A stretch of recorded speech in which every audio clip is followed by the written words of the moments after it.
Okay, Coach, thanks for waiting. We are ready to get started, and we will start with our first question. It's going to go to Charlie Goldsmith. Charlie, go ahead. Zach, how's it going? The last 2 minutes of the first half this year, obviously, you guys have done really well. What's been the key to that, and what does that show about your offense that you've been so successful in that part of the game? Well, it's something we're really built for, and what I just mean by that is, one of our first installs is really on the ball, no huddle. So it doesn't really affect the communication process. It's something we've invested a lot of time in. Joe does a great job managing that. The receivers and the other skill guys understand the urgency to get set and be where you need to be. And of course, we got a lot of playmakers. That's why we're in the position we are. And those guys have done a great job at the end of the half, giving us some really positive momentum going into halftime.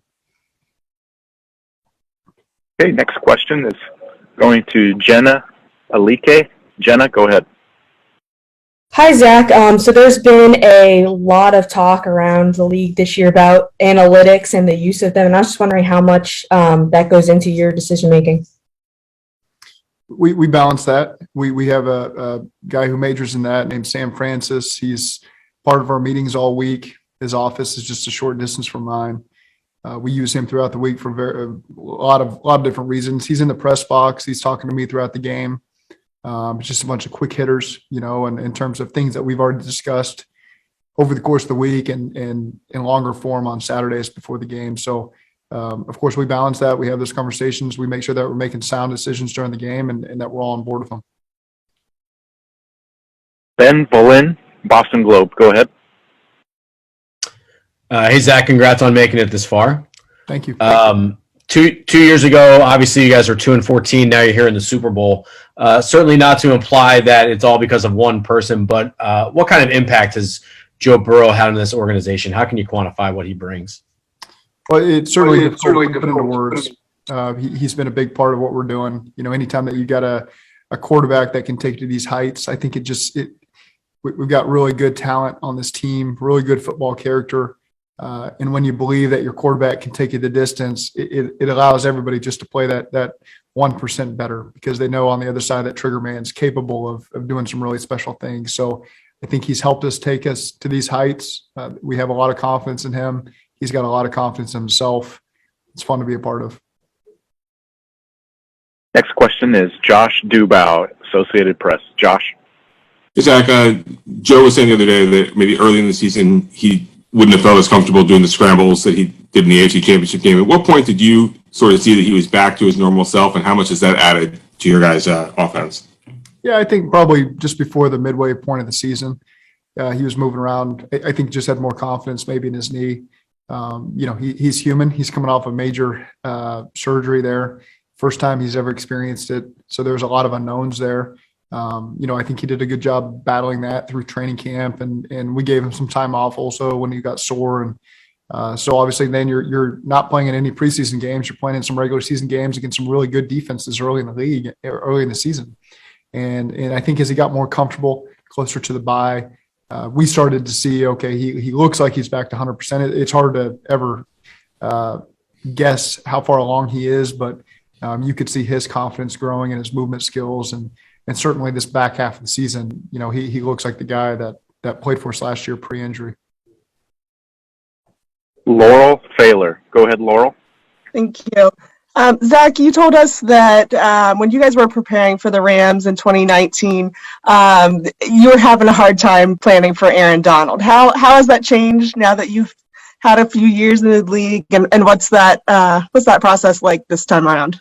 Well, he's certainly one of the greatest players we've ever played against, and you watch other teams' plans for him, and you can have great plans. He's a real problem, and some of that you got to really focus on. And so you spend time and energy talking about Aaron Donald, and then you got these other elite players that are surrounding him as well. So I think they've done a great job building that team, putting pressure on opposing teams' offenses. They got a great offense themselves. They got great specialists as well. Johnny Hecker's one of the best in the business.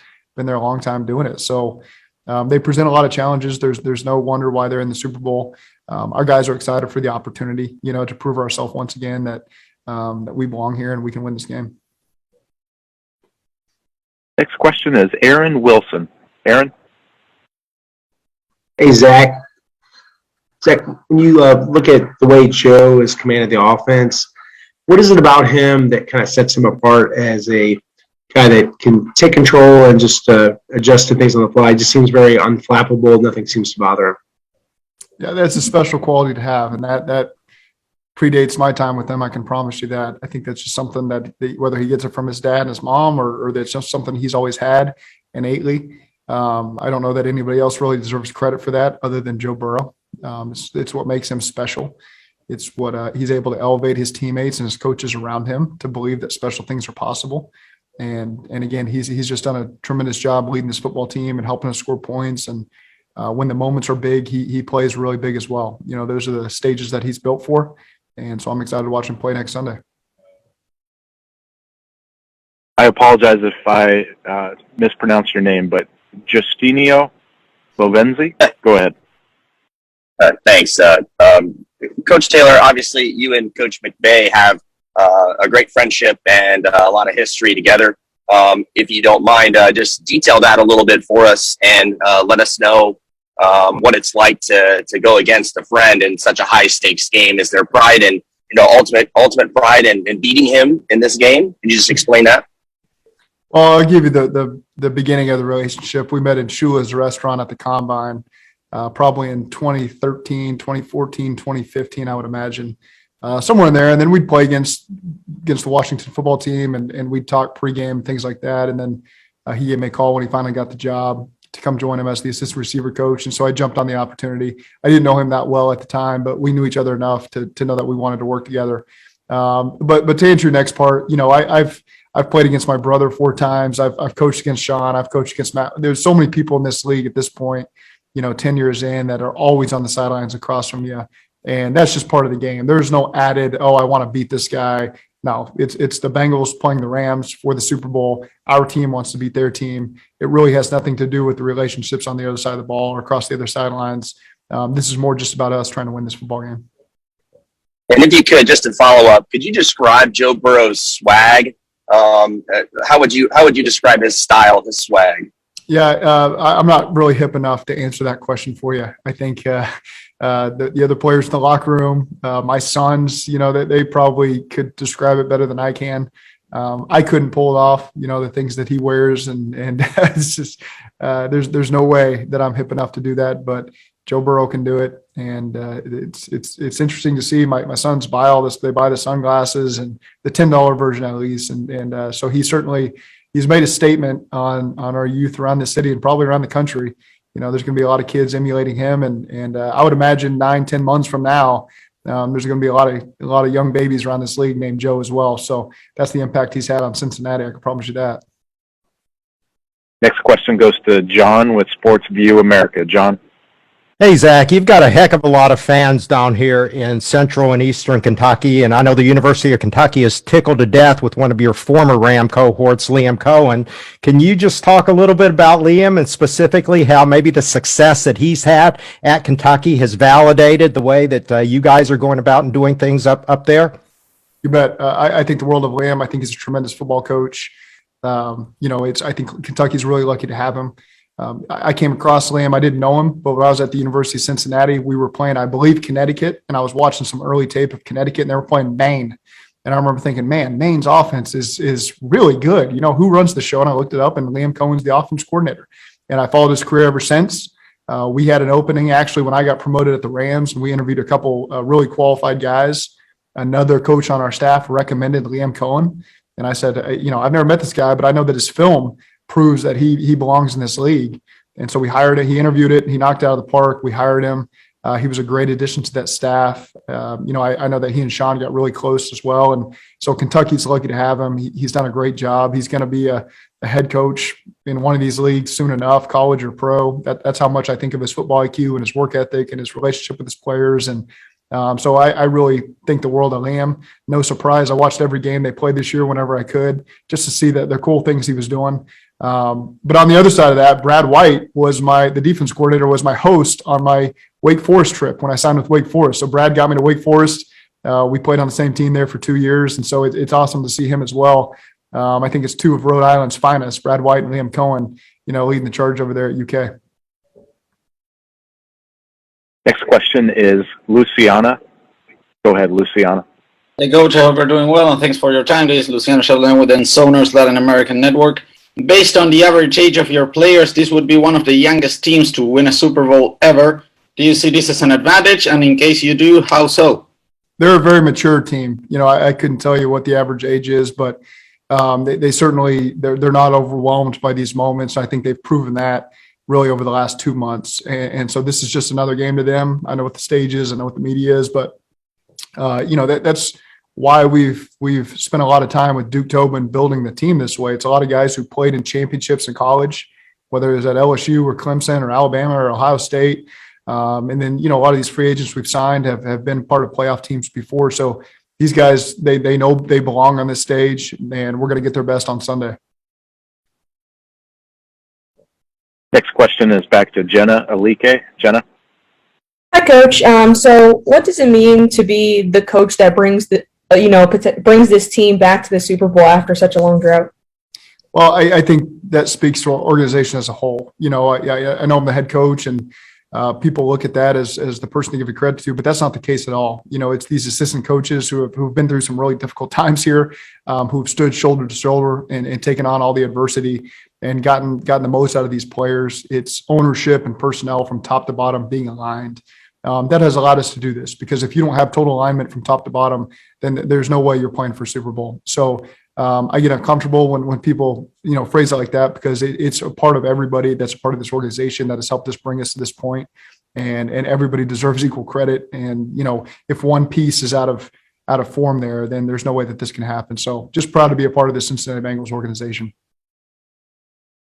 Next up is Colin Cronin. Colin, go ahead. Hi, Zach. Greetings from this part of the world. The Bengals actually have a huge following in Ireland, so much kudos to you. Just touching on your last question, can you talk about Duke Tobin and the job he's done in building the roster? Absolutely. Duke's been here a long time. He's worked his way up from scout all the way to where he's at now. Duke has no ego. He just wants to make sure that we get the right players in the building that can help us win a lot of games. He's done a great job leading that scouting department. I think we've got one of the best scouting departments in all the league, and we've got the right people in there, and they do a great job, researching these players, getting all this information, balancing that with information the coaches can provide as well, and just making sure that we're all on the same page and all in alignment when we draft a player or when we sign a player and we bring them in the building, that we all get on board with that. And so it's been really a special time working with Duke. He makes it so easy, and he's done such a great job building this roster, and really proud of that Duke and that entire personnel department for the job that they've done. Next up is Arnie Stapleton. Arnie? Hey, Zach, it's Arnie from Associated Press in Denver. Real quick before I ask you a question, I just wanted to send my best to Sarah. She worked for me in Milwaukee back in the day, so okay. Give her my best. I will. Arnie. Thanks. Hey, the last time Von Miller was in the Super Bowl, he took over the game and basically put a ring on everybody's finger in Denver. And I'm wondering, I know he's a little bit older now, but is Von, in your view, still a guy that you really have to prep for and kind of focus on to prevent him from taking over a game like he did? There's no question. There's no question. Von Miller is Von Miller. They got Leonard Floyd on the other side as well. So again, they got a lot of weapons to attack you. Offenses have really struggled going against this defense. A lot of teams have scored maybe on defense have scored. You look at the Tennessee game and the Green Bay game, and that's how some of those teams have built leads against them. But their defense has played really consistently well all season long. I was with Vaughn at Texas A&M. He's part of one of the most special seasons I was ever a part of there in 2010. Vaughn took over games that season and helped us beat the likes of Oklahoma, Nebraska, and Texas and all those teams. And so I've always been very fond of Vaughn. I'm very aware of his capabilities and how he can take over a game. I've seen it too many times to let that one slip by us. So he's a big part of what they're doing, and that was a great kind of midseason acquisition for him. I remember texting Sean at the time, great pickup, because we were about to play Denver in a couple of weeks. So I was thankful Vaughn wasn't going to be a part of Denver. Little did I know that it was really going to come back here at the Super Bowl and he'd be a part of that. So we're excited about the opportunity it brings to play against great players. And Vaughn is certainly a very special player. Awesome. Thanks. Next up is Chris Ryan, WGIR New England. Chris? Hey, Zach, how are you? I'm doing great. I want to ask you about your youth versus experience. Obviously, you have two young head coaches in this game. You have Joe Burrow, Jamar Chase, and you guys have had great success throughout the course of the postseason. How have you gone about overcoming, quote unquote, a lack of experience? And what about you think those two players has allowed them to shine in these types of moments? Well, as a team, we just try to treat these like normal weeks, and let the media make it the bigger deal that it is.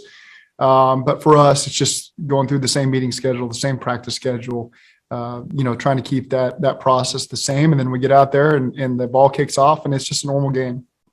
I think that for those guys that you mentioned, they're used to this stage. They're used to all the spotlight that comes with playing in the college football championship and college football national championship. And so now it's just kind of part of that process for them. They're in the NFL. It's a similar stage to them. They expected to be here and they expect to produce on this stage. And so it's really cool to watch those guys, get through these first and second seasons that they've had here. Next up is Anthony Cosenza. Anthony. Hey, Coach, congratulations on a great season. I wanted to ask you about a handful of assistant coaches you brought in here. Some of the biggest areas of improvement on this team this year has been the wide receiver group, the defensive line. You brought in Troy Walters, Marion Hobby, Frank Pollock for the offensive line. Can you just talk about the impact of those hires and what they've brought to the team this year? Yeah, I think a blanket statement would be that they go above and beyond, and they really teach the details of their position. They're on their guys to have that consistency that they've had since August all the way through, really mid-February. And I think that's what's key is, they don't back off. They don't take a break. They've stayed on those guys every step of the way. And that's why those units have been pretty consistent. Starting with Troy, I coached Troy at Texas A&M in 2010, 2011, and knew that he was a special guy, first of all, and he was going to be a great receiver coach. And so it just so worked out that we were able to get him on staff last year, and he's done a tremendous job, again, raising the standard for that room, getting the most out of those guys. Frank Pollock was here before I was. I know the players and the coaches thought the world of him. The organization thought the world of him. We interviewed him. Of course, I could see what everybody was talking about. He's been a great fit. Really like working hand in hand with Frank. He's done a great job with that line, that run game as a whole. He creates a great plan that he believes in. He gets the players to believe in. He's been a tremendous asset there. And then Marion Hobby, we hired him from the Dolphins. And, man, you talk about a guy with no ego. He just wants to work hard and get the most out of his players. And he's been a great fit on the staff and in the defensive staff room. And he's certainly, he's got a great group of guys to work with as well. But he gets the most out of them. And those guys believe in him and what he's teaching them and how he's helping them improve. I know that they all believe that. So I'm glad you mentioned those three guys. They've done an outstanding job for us. Thank you. Next up is Eric Wilson. Eric. Coach Taylor, I really appreciate your time. Thank you so much for doing this. Of course. I want to ask you about the culture of this team. Okay. Yeah. I think it's something we believed in from the get-go, and that's the foundation of everything that we grow off of. And so, that's from day one, getting the guys to understand why we're meeting the way we are, why we're practicing the way we are, and kind of finding the leadership in the locker room and then growing it from there. And so, again, that's all the assistant coaches being on board and then sync together through the good times and the bad. And the players have really bought in and taken over this team. We think that the best teams come from teams who have great player ownership. And so we're on top of them about the scheme and the details, but at the same time, we want their feedback on things that we can continue to improve on, whether it's, lunch, dinner, practice times, walkthrough times. How can we maximize our abilities and make sure this team is as good as it can possibly be? And that comes from great player ownership, great player leadership, holding each other accountable and to a high standard and not letting anything slip as we get here to mid-February. And so really proud of these assistant coaches and these players that have really bought in and allowed us to play in a game like this.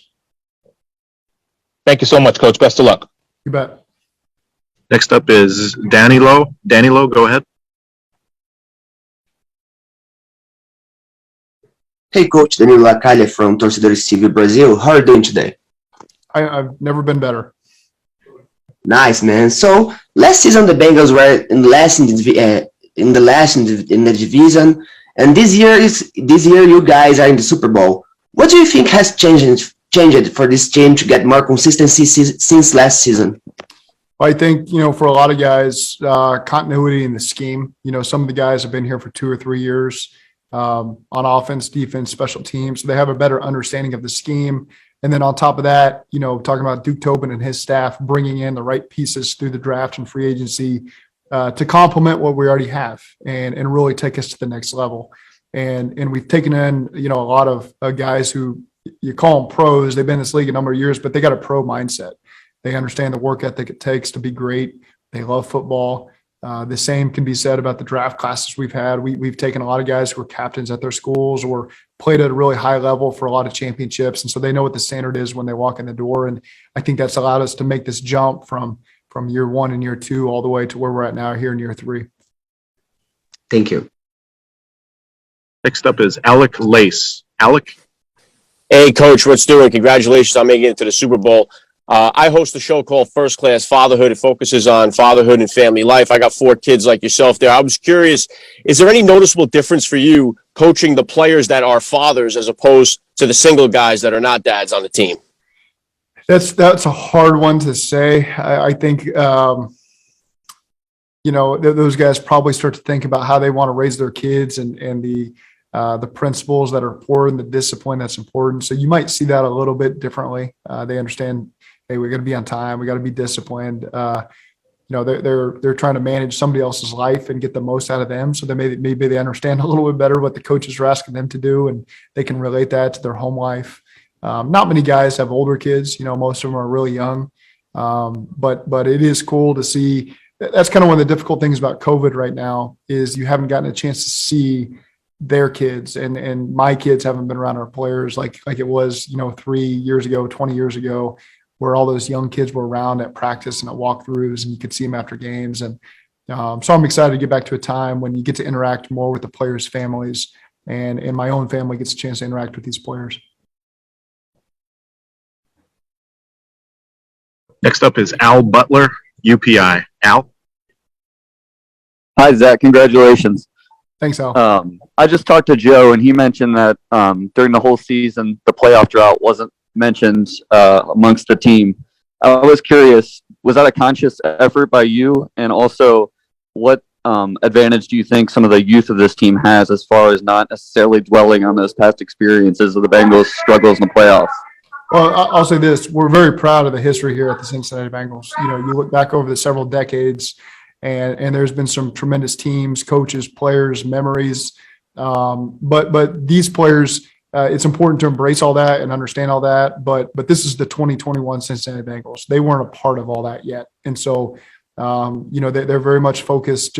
They have a very narrow focus on week to week and playing their best and winning these playoff games to put us in a position.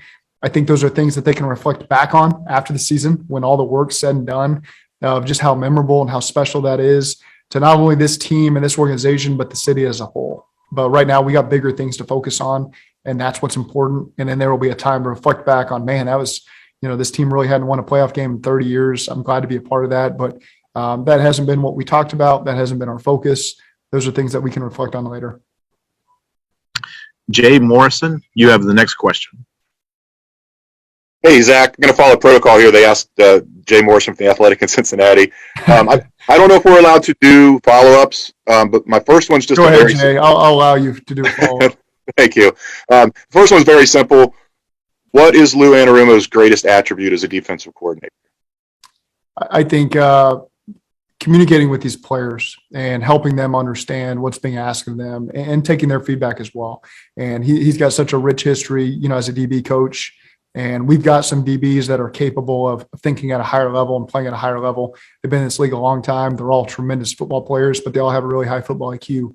And so I think that relationship, not only them, but the Sam Hubbards and the Trey Hendricksons and BJs and DJs and Larry and all those guys, the linebackers at the second level. So they understand what he's asking them to do and how to do it. And so it's allowed them to play at a very high level. And it's been really fun. Lou's got no ego, so it's easier for me to communicate with him. And all those conversations that you need to have between head coach and coordinators during the week and during the game. And that process has been really, really easy for us. it seems as though he's asking a lot of guys to do a lot of different things. And how much of that versatility do you think is playing into the run the defense is on in the second half of the season, where maybe guys are getting more comfortable with the newer things he's asking them to do? Right. And when you ask them to do a lot of things, they need to understand why it all fits together. If you're just doing a lot of different things, but nobody understands how it all ties together, then that's where you're going to see the defensive breakdowns that lead to some tough performances. We have not had that. So he does a good job articulating that, communicating that. Our players understand why. I certainly think it puts a lot of pressure on the offense when things look the same, but they're different, and not knowing, what look you're going to get post snap. And so I certainly think that that's helped us be in a position here where our defense is played at the level it's played at. Mike Petraglia, next question, Mike. Hey, Zach, how are you doing? Hey, Mike, I'm doing great. I wanted to ask you about Nick Cosgrave and the critical role he has played in helping your players, namely CJ Uzama, among many, to get back to full health, and what kind of role he will be playing in the next week as he tries to get CJ ready for the Super Bowl. Yeah, they've worked hand in hand here for these last couple of days, and but not only that, they worked together all last offseason. Really, CJ got hurt in the second game of the 2020 season. He was with Nick every step of the way, all the way up until training camp. So they had that previous relationship. I think they know how to work with each other, how to communicate with each other. Every practice I see CJ over there with Nick getting ready, and I go talk to them about where CJ is at, and it's obviously been very positive. But you can't say enough great things about Nick. I think the respect that Nick has in our locker room, there's no limit you can put on that. He's worked with Joe Burrow and DJ and Trey Hopkins and CJ. And so you've got all these high level players that have worked with Nick and come back and played at a very high level. I think, unfortunately we don't want any injuries going forward, but those guys understand, man, what the job he's done with some of our best players, and they've gotten back and played even beyond that level, that they've got the faith that he knows exactly what he's doing. He's got that right rapport with the guys where he knows how to push them and how to communicate with them. And because that's when you see people at their rawest, is coming off of injuries, doing all the grueling rehab work. Those are tough days. And that's where you can really test these players and see what they're about. And so I think it's important that you get the right tact and the right personality to manage that. And Nick certainly does. And I think the players and the coaches really respect that. Next question is Stephen Box. Go ahead. Hey, Coach. First of all, congratulations on making it to the Super Bowl. Thank you. This game really is a bit of a contrast. On one side, you have the Rams, who everyone almost expected to be here after making all the big free agency moves, and you guys are a little bit more on the unexpected side. Are you using that at all to help kind of motivate the team or keep them focused this week? No, we expected to be here. We've known what team we've had all along. We have never surprised ourselves, I can promise you that. And so we'll let everybody else paint the picture of what this game means to the outside world. But to us, we expected to be here. We've known we've had a great team. We've been playing some really good teams all year long. Win or lose, we've learned a lot from those games. We've always felt like we should have won the games as you walk off the field. I know that's not the reality, but certainly we've been battle tested here these last couple of weeks. And our guys know that we belong on this field and on Super Bowl Sunday, and I expect to see our guys' best. Next up is Neil Reynolds. Neil. Hi, Coach. It's Neil Reynolds from Sky Sports NFL in the UK.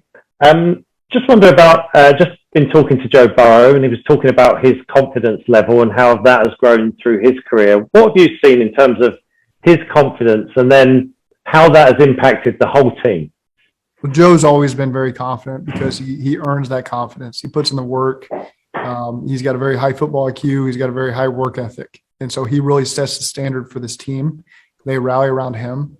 I think what I've seen from Joe is the more defenses he's seen over this last year, he just quickly stores that away and learns from that and files it away for another game, another moment where he's going to have to draw on that experience. And he's just like anybody else. He learns. You only have the experiences that you have, but he quickly learns from that, maybe faster than a lot of people, and uses that to his advantage to put himself in a position to make these plays. And again, like I've said, he's built for this stage. He's played for state championships. He's played for national championships. Now he's playing for Super Bowl. I think that's been his expectation all along. He's not surprised by it. He rises to these occasions, and we're certainly happy to have him. Next up is Ben Schulman. Ben. Hey, Coach. Thanks so much for taking the time. What have you seen in Dan Pitcher that's led him to be so successful so young? Dan, I first met Dan a couple years ago when he worked for the Bengals and I worked for UC. We were staying at the same hotel. We had a Thursday night game 1 for UC, and I think they had a preseason game 4, and so there was some overlap. And so he was in a room with Bill Lazor, a former colleague of mine, and I met Dan. So I knew who he was at that point. I got this job. It was recommended that Dan is a really good young coach. You should keep him on. So we did. And then I quickly realized why, just working with him that first year, how smart he is. He's an outside the box thinker. He's got great communication skills. He's a standout quarterback at Cortland State, was up for all those top awards there as a great quarterback there. So he's got the background and the makeup. And I've just been really impressed with him. He's a big part of what we do. He's done an outstanding job with Joe Burrow and all the other quarterbacks in that room, developing them. I've got a lot of trust in him. Brian Callahan's our offensive coordinator, and on game day, I hear mostly from Brian Callahan, and but I also respect Dan's opinion too when he speaks up, and he's got some thoughts as well. And so we're fortunate to have a lot of great coaches on the staff. Dan is certainly one of them. I think the world of Dan. Just to follow up quickly, one of your other coaches, Coach Lou, I've asked some of your players and some of his former players, and a lot of them talk about the man he is, not just the coach. What kind of personality does he bring to your locker room? Well, he cares about the players, and I think forming those relationships are critical for him. And he reminds me all the time. He's from Staten Island. I've never been to Staten Island. I've never been in that area. I think that's part of the makeup of his personality too. I like being around that demeanor and that personality. But I think the players really respect him because he knows what he's talking about. He puts them in really good positions to be successful. But on top of that, he cares about them, on and off the field. And I truly believe the players feel that. Next up is Mark Craig from the Minneapolis Star-Tribune. Mark. Yeah, Zach, I was wondering if you could give maybe one detail of something you learned about coaching from Sean McVay, and maybe like one example of maybe something in your program that comes from Sean's, that Sean McVay tree. Okay. I think his relationship with his players is really special. It's not just scheme based. He really wants to get to know those guys and see their personalities shine through. And, so that's, we have 2 team rules: be on time and protect the team. And what protect the team really means is, we want you to be yourself. This is a different age of professional athlete and college athlete. Social media allows you to project yourself and build your brand and all the things that come with that. And I want our players to embrace that. I don't want to take that away from them. I think I get that from Sean. But to protect the team comes with that. Don't do things that the team's going to have to answer for. Your teammates are going to have to answer for. Your coaches are going to have to answer for. But go ahead and be yourself. And I think our guys have really embraced that and allowed their personalities to shine through. I saw that from Sean. I think the other part is it's just how we practice. It's the last time they made the Super Bowl run. We had a very healthy team. And I want to say 21 of our 22 day one starters were part of that Super Bowl team. And that speaks to how they practice over the course of the week, how they do the walkthroughs, how they do the load management through sports science. We've certainly taken that on here. I think it's safe to say that we're probably 2 of the healthiest teams at this point in the league, and that helps you get to games like this. Certainly, we've lost a couple of players that are key players for us, but I think overall, we're happy with where we are as a health of a team. But that goes back to Joey Bose, our strength coach, how we practice, and those are a lot of things that we've taken from the Rams. Next up is Andrew Callahan. Andrew. Hey, Zach. Congrats on all your success in getting to this point. I wanted to take you back just to drafting Jamar there in the first round. I know it's something you've talked about, but just the importance of, having a guy who could step in and have that chemistry with Joe, which obviously had to continue to develop, but young quarterback and the significance of just having talented weapons that he can trust and go to early in his career. Well, I think that Jamar, no matter what team drafted Jamar would have had a ton of success this year. But I do think him being able to hit the ground running with the chemistry standpoint and the relationship with Joe has probably allowed him to maximize his opportunities in year one, because you don't go through the getting to know you process on, okay, how do I talk to this receiver? I want him to do this on a route, but I'm not quite sure how to say it. He and Joe, they've already done that. They've already gotten that out of the way years ago when they were at LSU together. So from day one, they were on the same page. They've got a great relationship on and off the field.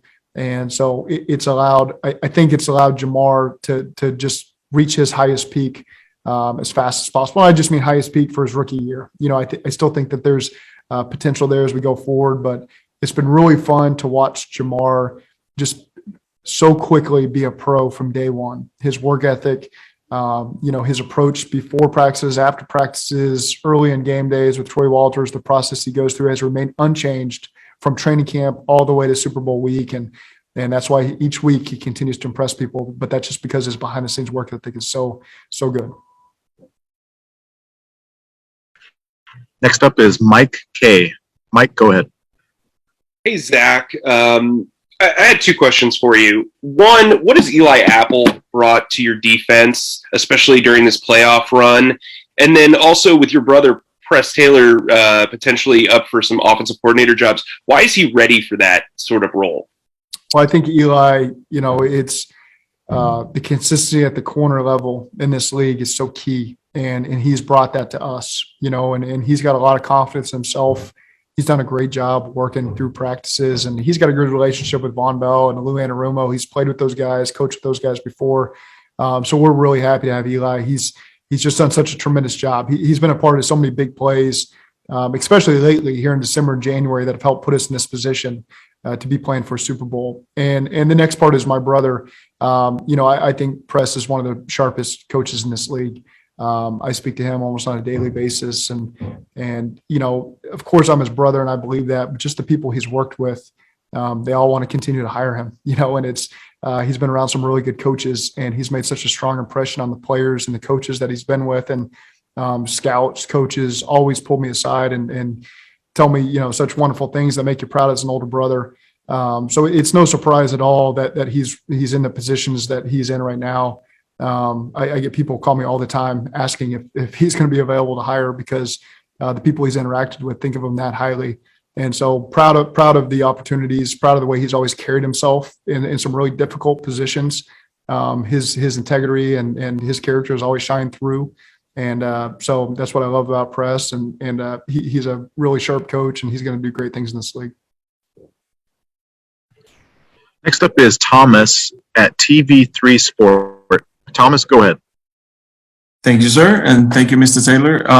It's actually a bit of what you were talking about before with Jamar Chase and Joe Burrow. Could you give us a concrete example where you were impressed with their cooperation and their understanding? Well, so many times they bring a play to life. Okay. And so we may install a play, and hey, Jamar, you've got this route. It's at this depth with this stem. But he and Joe, take it to the next level. Hey, Joe may say, hey, I want you to run it with this little nuance at the top, and Jamar can give his feedback as well. And that's the ownership that you need from the players. I don't want to be the one dictating how we do everything. It's I want to lay it out for them. Hey, this is our thought. This is why we think it's going to work. You guys can feel free to make it better. And so again, it's that relationship between those two guys and that communication that can happen over the course of a week or during a game is key. And it's allowed us to make some of the plays that we've made. And so again, it's a special relationship that those guys have. And it's not just Joe and Jamar. It's Joe and Tyler Boyd, and Joe and T. Higgins, and Joe and Mike Thomas and Trent Taylor. And so all those guys have done a great job of forming their own relationship with Joe. And again, that's allowed us to have a lot of success in the passing game. Thank you. Stephen Holder with The Athletic. Go ahead, Stephen.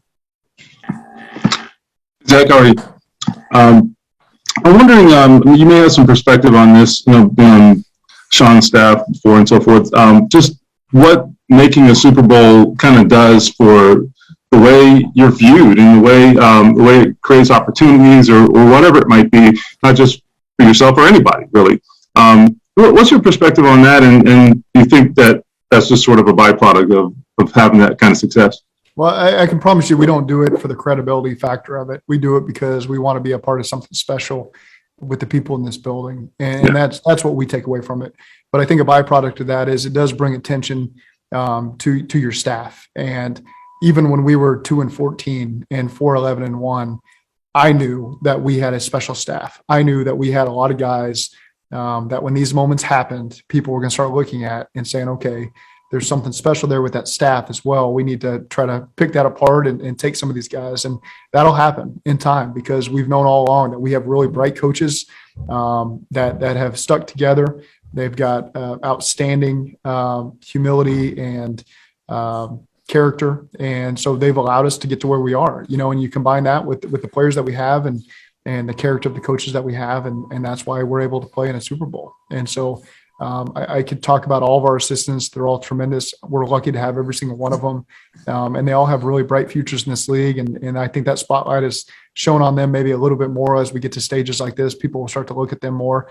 I don't want any of them to leave, but that's just the way it is. And so really happy to have these guys on staff and be a part of this 2021 Cincinnati Bengals team. Going back to Mike Petraglia.